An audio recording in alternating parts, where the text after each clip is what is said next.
telescopios en las lunas de Neptuno, conciertos de violín en la órbita lunar, una ciudad marciana de más de 1 millón de habitantes. Si Elon Musk se sale con la suya, estos conceptos no serán ciencia ficción mucho más tiempo, pero sus planes requieren un cohete lo suficientemente grande, y ahí es donde entra el Starship, el vehículo de dos partes que consta de una etapa inferior, un cohete super heavy y una segunda etapa superior, la nave espacial Starship, que roza el cielo unos 120 metros por encima de la Starbase de SpaceX, donde se está desarrollando actualmente. Esto lo convierte unos 9 metros más alto que el Saturno V, el cohete que envió a los astronautas estadounidenses a la Luna y el actual poseedor del récord de altura. Una vez terminada la descomunal construcción del Starship, esto será el menor de sus logros para alcanzar un récord, porque con la potencia y el empuje necesarios para transportar tanto a la tripulación como al equipo a diversas órbitas de transferencia, y con la resistencia y durabilidad necesarias para hacerlo una y otra vez, la Starship desempeñará un papel fundamental a la hora de proporcionar a la humanidad un punto de apoyo más allá de la Tierra. Antes de pasar a hablar de Elon Musk, te hago una pregunta. ¿Sabrías decirme cuánta riqueza han logrado acumular las familias, las empresas y los gobiernos de todo el mundo? Sí, lo sé, no es una pregunta fácil de responder. Sin embargo, existen estimaciones que nos pueden ser de gran utilidad. Por ejemplo, la consultora McKinsey estima la riqueza mundial en 510 billones de dólares, aproximadamente unas 6 veces el PIB global y el equivalente a unos 65.800 dólares per cápita.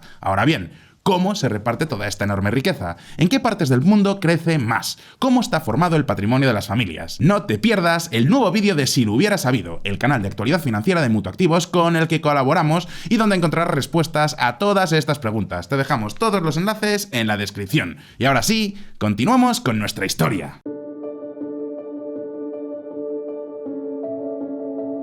Elon Musk insinuó por primera vez sus planes sobre la Starship en el año 2005 en una conferencia de estudiantes para la exploración y el desarrollo del espacio en la Universidad de Illinois Urbana-Champaign. Todavía faltaban 2 semanas para el primer lanzamiento del Falcon 1 y los Falcon 5 y 9 estaban en fase de desarrollo, pero Musk dejó muy claro que ahí no acababan sus aspiraciones. Cuando un estudiante mencionó que el banco de pruebas del SpaceX en Texas era capaz de soportar más de 16 millones de newtons de empuje, o 3,5 millones de libras, 5 veces más de lo que se espera del Falcon 9, Musk reveló su idea para el motor del cohete Merlin 2, que sería una versión a escala de los motores Merlin utilizados en la serie Falcon. Sugirió que varios Merlin 2 podrían alimentar su cohete BFR, la B de Big, grande, la R de Rocket, cohete, y la F de Figure Out Yourself, es decir, tú mismo. En aquel momento, Musk no parecía tenerlo muy claro. ¿Quién financiaría el cohete y quién lo compraría aún parecía estar en el aire? Pero una cosa sí que estaba clara: Musk tenía el ojo puesto en Marte. En el año 2012, SpaceX reveló planes más concretos en forma de transporte de colonias a Marte, o MCT, Mars Colony Transport, un sistema de vuelo espacial compuesto por cohetes reutilizables y vehículos de transporte para llevar a los humanos al planeta rojo y establecer una colonia permanente en este nuevo mundo. El jefe de desarrollo de motores de SpaceX, Tom Mueller, dio más detalles en el año 2014 al explicar que la nave espacial utilizaría nuevos motores de clase Raptor, potencialmente incluso 27 de ellos para llevar 100 toneladas métricas, es decir, 220.000 libras de tripulación y carga a Marte. Tras conceptualizar MCT, pasó por una pequeña crisis de identidad. Primero, Musk decidió cambiarle el nombre a Sistema de Transporte Interplanetario, o ITS, en 2016, porque Marte no era su único objetivo. Sin embargo, más tarde, en un ama de Reddit, reveló que tampoco le gustaba mucho ese nombre y que seguía usando BFR internamente. Finalmente, Musk acabaría de hacer oficial el BFR, aunque con un pequeño retoque. Ahora significaría Big Falcon Rocket, es decir, el gran cohete halcón, en lugar del apodo anterior más redundante. El cohete de fibra de carbono estaría diseñado para misiones en órbita terrestre, lunar y marciana. SpaceX comenzó a probar la combustión del motor Raptor e incluso tenía planes para empezar a fabricar el FBR en Los Ángeles en 2018. El plan por aquel entonces era transportarlo por barcaza a través del Canal de Panamá hasta el lugar del lanzamiento y el Centro Espacial Kennedy en Cabo Cañaveral, Florida. Luego, a finales de 2018, Musk anunció un nuevo cambio de nombre. BFR sería ahora Starship. No solo eso, el cohete sería de acero inoxidable en lugar de fibra de carbono, algo que, según Musk, reduciría los costes sin añadir peso debido a la mayor resistencia del acero a temperaturas criogénicas. Más tarde, en enero de 2019, SpaceX decidió trasladar la fabricación del puerto de Los Ángeles a Boca Chica, en Texas, donde la construcción y las pruebas han continuado hasta hoy.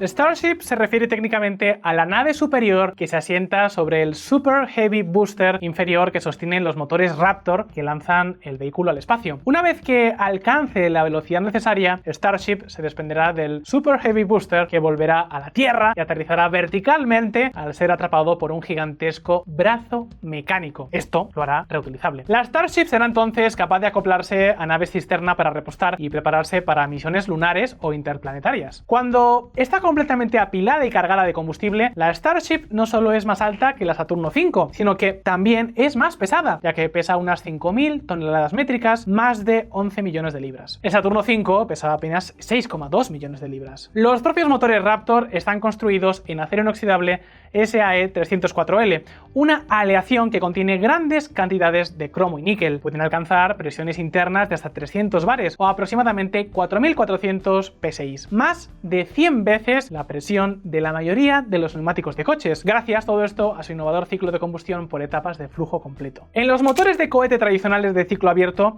las turbobombas giradas por lo que son básicamente mini motores de cohete llamados prequemadores mantienen el combustible y el oxígeno en movimiento hacia la cámara de combustión. Este es el diseño utilizado por los motores Merlin de los cohetes Falcon de SpaceX. Sin embargo, dado que estas turbobombas deben utilizar el combustible por sí mismas, suponen un coste para la eficiencia del motor. Además, al estar hechas de piezas mecánicas complejas, las turbobombas pueden fundirse, lo que significa que el combustible debe quemarse a temperaturas inferiores a las óptimas, aumentando la proporción a rica en combustible o rica en oxígeno. En cualquier caso, se desperdicia parte del carburante. Para resolver estos problemas, los científicos de cohetes idearon el ciclo cerrado, que devuelve el escape y el carburante no utilizado de la turbobomba al motor. Pero esto no es tan fácil como parece. Si haces funcionar la turbobomba con mucho combustible, el combustible tradicional para cohetes a base de carbono produce hollín en un proceso llamado coquización, y si lo devuelves al motor, lo ensuciará. Y si al contrario la turbobomba se hace funcionar con mucho oxígeno,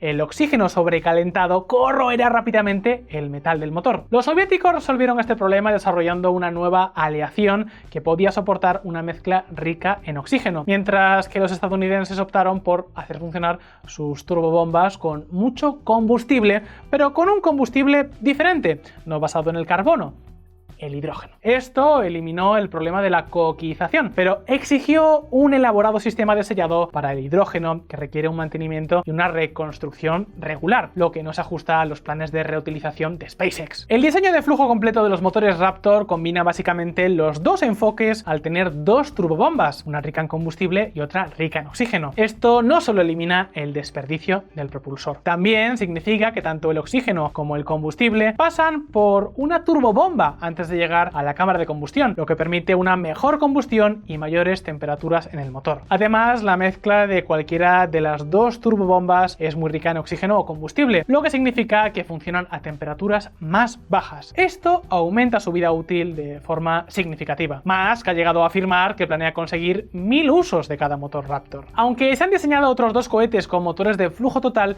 ninguno de ellos ha salido de la plataforma de lanzamiento. El éxito de los motores Raptor en el vehículo de prueba Starhopper los convierte en los primeros. Para lograrlo, SpaceX tuvo que desarrollar una aleación de acero totalmente nueva para soportar el entorno corrosivo de la turbobomba rica en oxígeno. Se llama SX500 y además de ser resistente a la oxidación, puede mantener presiones de hasta 800 bares o 12.000 psi, el equivalente a una columna de agua de 8 kilómetros de altura. En cuanto a la turbobomba rica en combustible y su problema de coquización, SpaceX también rompió moldes al decidir utilizar combustible de metano en sus motores Raptor, convirtiéndolos en los primeros motores de cohete en hacer eso. Además de permitir el diseño de flujo completo, el metano también se quema de manera eficiente.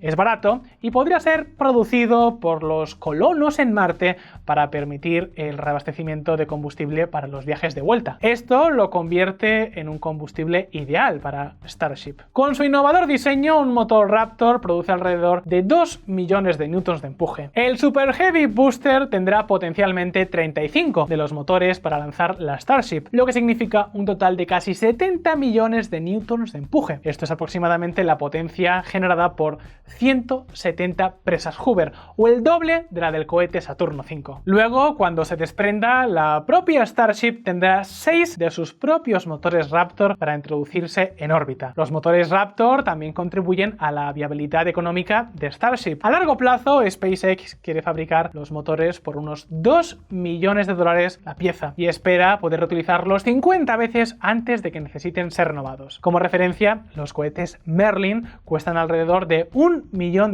por unidad y pueden reutilizarse 10 veces. En otras palabras, un Raptor costaría unos $40.000 por lanzamiento frente a los $100.000 del Merlin. Y el motor del cohete F1 utilizado en el cohete Saturno V, ¿qué pasa con él? Pues serían 30 millones de dólares para hacerlo y con un solo uso. Sin embargo, esta ni siquiera es la métrica económica que a Musk y a SpaceX les gusta utilizar. En su lugar, prefieren fijarse en lo que llaman la relación empuje-dólar, básicamente la cantidad de potencia que obtiene el motor por el coste de su fabricación. A un precio aproximado de $1000 por kilonewton, el motor Raptor se convertirá en el motor más económico jamás fabricado, un 10% menos que el Merlin y menos de una cuarta parte del coste del F1. En total, Musk ha declarado que cree que puede conseguir que el coste por lanzamiento de Starship baje a $2 millones.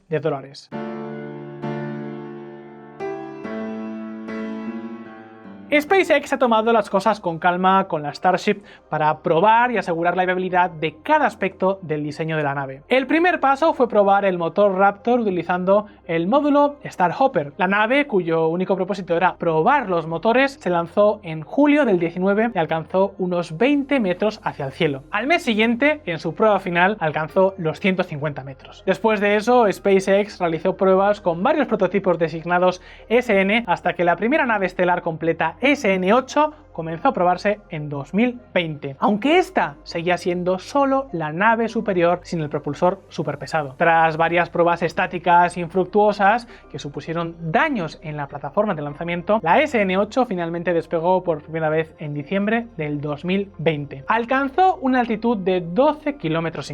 A continuación hizo una gran caída e intentó utilizar sus aletas para aterrizar verticalmente, pero un problema de suministro de combustible hizo que se estrellara contra la plataforma de aterrizaje y explotara. El SN9 sufrió un destino similar. De hecho, no fue hasta el SN15 en mayo del 21 cuando el primer prototipo de Starship se lanzó, realizó las mismas maniobras y aterrizó verticalmente con éxito en la plataforma de lanzamiento. En julio del 21, SpaceX comenzó con los prototipos del Super Heavy Booster con el Super Heavy BN3, realizando una prueba estática con 3 motores. El Super Heavy BN4 fue entonces el primero capaz de acoplarse a una nave espacial Starship, eventualmente acoplado con el SN20 para crear la nave 1. Todo apunta a que la primera prueba orbital de Starship será el próximo noviembre.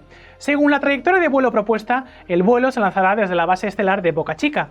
Tras ello, el propulsor superpesado se desprenderá y aterrizará en el océano a 30 kilómetros o a unas 20 millas de la costa de Texas. La propia nave espacial continuará en órbita antes de aterrizar finalmente a 100 kilómetros al sur de la costa de Hawái.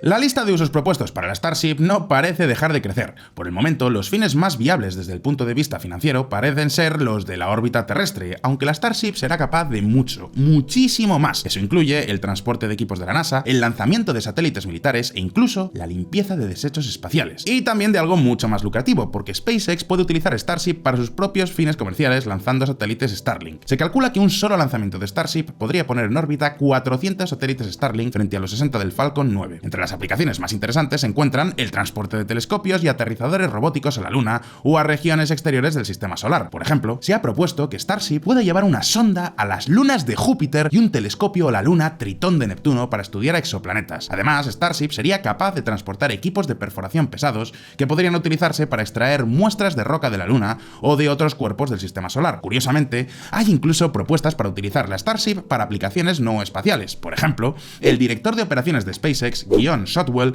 ha afirmado que la aplicación Earth to Earth podría competir con los viajes aéreos en clase business. La idea es que una nave espacial Starship podría lanzarse desde un punto espacial de la Tierra con pasajeros y aterrizar en otro. ¿Os parece una locura? Pues SpaceX afirma que podría volar de Nueva York a Shanghai en nada menos que 39 minutos. La Fuerza Espacial del Ejército estadounidense también ha debatido el uso de la Starship para transportar equipos y personal militar de forma similar. El turismo espacial es otra aplicación muy, pero que muy rentable y probable en el futuro. En septiembre de 2018, el multimillonario japonés Yusaku Maezawa anunció su proyecto Dear Moon, en el que planea llevar una tripulación de 8 civiles, además de él mismo, y 1 o 2 astronautas profesionales en un viaje de 6 días alrededor de la Luna en 2023 utilizando utilizando un Starship. La tripulación civil estará formada por artistas, aunque de momento no se ha confirmado ninguno. Por supuesto, el objetivo principal y más sublime de Starship es la exploración humana de otros cuerpos del sistema solar. Para 2025, la NASA quiere volver a hacer aterrizar a seres humanos en la Luna a través de su programa Artemis y planea hacerlo en Starship. Este modelo concreto de Starship se llamará Starship HLS, Human Landing System, y es algo diferente del diseño estándar porque no tendrá que volver a entrar en la atmósfera terrestre y por tanto no necesita escudos térmicos ni los alerones que utilizan otras Starship para ajustarse a la fuerza del viento. Más bien, está diseñada para transportar a los astronautas desde la órbita hasta la superficie lunar prácticamente sin atmósfera y viceversa. Tras el lanzamiento a la órbita baja de la Tierra, varios buques cisterna de la nave estelar la reabastecerán de combustible. A continuación, se reunirá con la nave espacial Orión de la NASA. La tripulación se trasladará a la Starship que la transportará a la Luna durante varios días y luego la volverá a subir. En total, la NASA pagará a SpaceX $2.890 millones por el Starship HLS. Sin embargo, el verdadero objetivo de SpaceX y de Elon Musk para la Starship es la colonización de Marte para asegurar la supervivencia a largo plazo de la especie humana. Musk ha señalado el año 2024 para la primera misión sin tripulación y el 2026 para la primera misión con tripulación, aunque los escépticos dudan que una misión con tripulación sea factible antes de 2029. Aunque la colonia contaría obviamente con un pequeño grupo de personas al principio, Musk